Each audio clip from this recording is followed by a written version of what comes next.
Okay, I was here at the manage policy. So AWS manage policy is nothing but it is default created by AWS and you cannot customize it.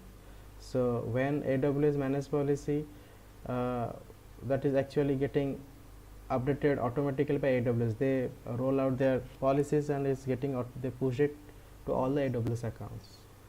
Now let's comes to customer managed policy. Customer managed policy is something that you are creating. When you get into a project, there will be a requirement to create some policies, so you will have to create it. That is called customer managed policy, that is getting created based on our requirement. So let's say you have another requirement to create a policy, and if you see your previous policy can be reusable, so you just clone that policy and you can just add some roles permission to that, so you can customize.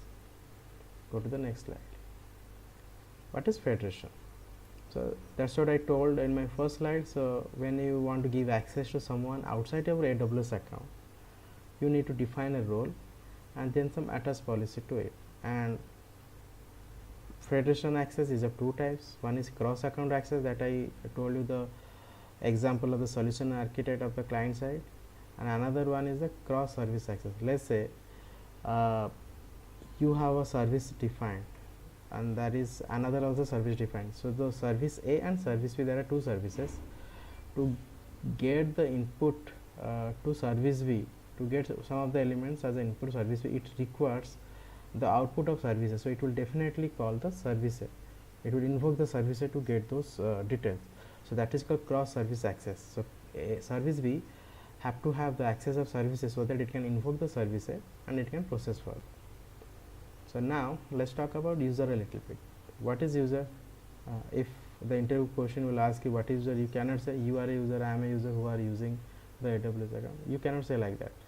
So user is somebody who is consuming the service. Those are the users who consume the service. It can be a person, it can be a service. So who all are the person can be the user. Root user, I am user are those persons who are the users actually. And what are the services are the user, like inter account and the cross account. So this is my first class, you can say the demo class in AWS, and I will subsequently roll out the videos by covering all the chapters. Please don't forget to subscribe to my channel. Thank you.